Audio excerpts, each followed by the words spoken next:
DC में।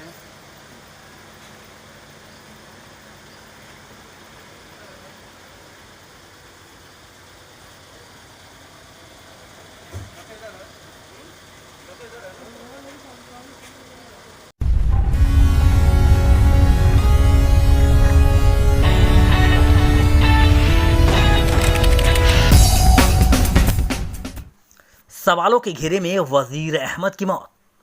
3 दिन पहले वजीर को कोरोना पॉजिटिव घोषित किया गया था। बरेली के एक प्राइवेट अस्पताल में 3 दिन तक रखा गया था।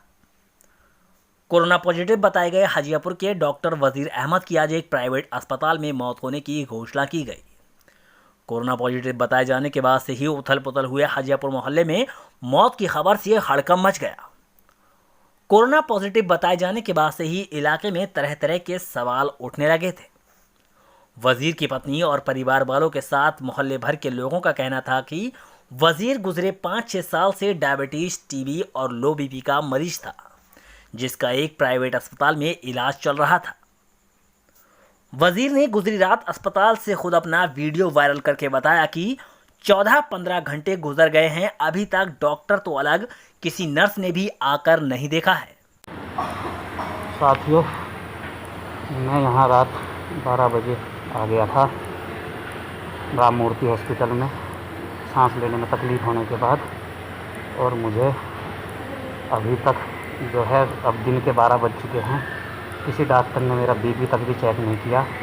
मैंने अपने कोरोना का सैंपल दिया था, जिसमें मेरे बाकी जिन लोगों ने मेरे साथ सैंपल दिया था उनकी सबकी रिपोर्ट आ गई, मेरी रिपोर्ट नहीं आई, जिससे मुझे कुछ डिप्रेशन बना, सांस लेने में दिक्कत बनी। तो मुझे कोविड 300 बेड के अस्पताल से राम मूर्ति अस्पताल में भेज दिया था, जिससे मुझे लेकिन रात 12 बजे से और अब 12 बजे तक का किसी डॉक्टर ने मेरा बीपी तक चेक नहीं किया। मैंने अपने हाथ से ऑक्सीजन चालू करके पानी भर के यहाँ लगाया था, वरना मेरा किसी ने कोई भी किसी तरीके की मेरे से पूछा तक नहीं किसी बात का। और मैं सीधा आरोप लगा रहा हूँ कि मेरी मौत का जिम्मेदार स्वास्थ्य विभाग होगा, मेरी मौत का जिम्मेदार स्वास्थ्य विभाग होगा, मेरी मौत का जिम्मेदार स्वास्थ्य विभाग होगा और कोई नहीं होगा। सीधी बात, मेरी जो मौत होती है तो उसका जिम्मेदार स्वास्थ्य विभाग होगा।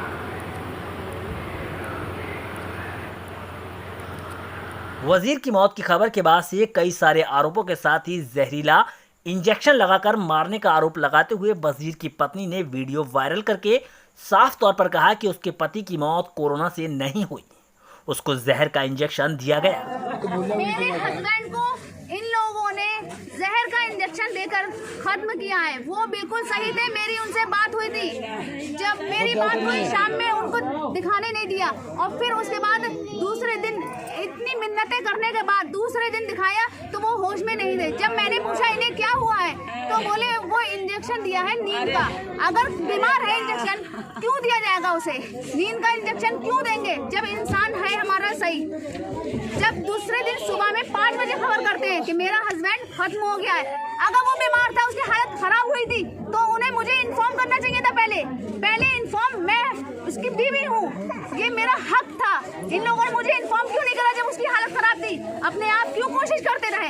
इन लोगों ने खुद मारा था, इसलिए अपनी झूठ को सच करने के लिए कि इस इंसान को।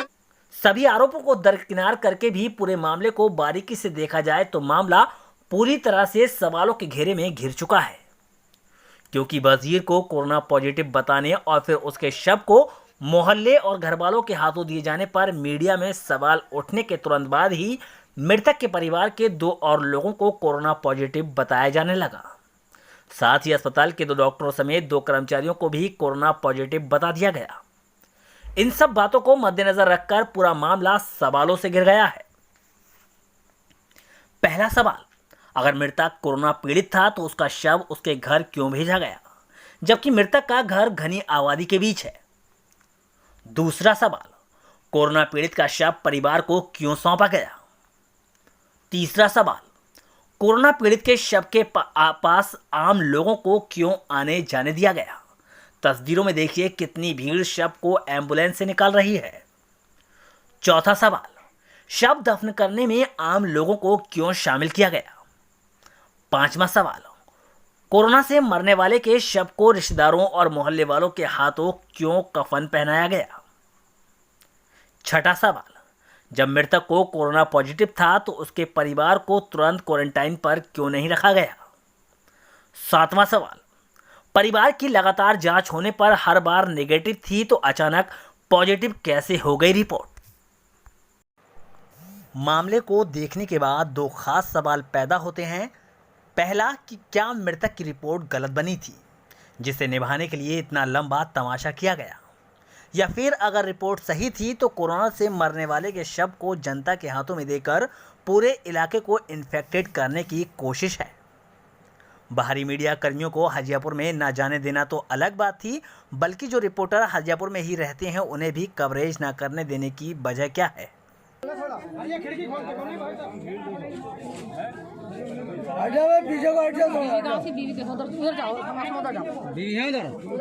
बीवी है, जाओ देखो जाके सामने। क्या खींचना आप, खड़ा होगी भी क्या खींचना?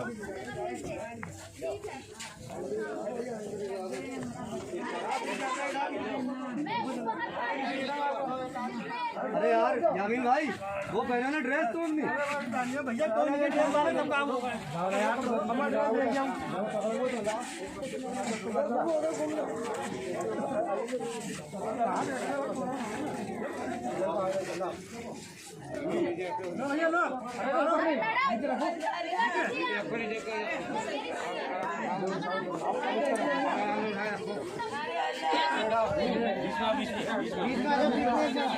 बीच में चादर का मुकाबला ये वाला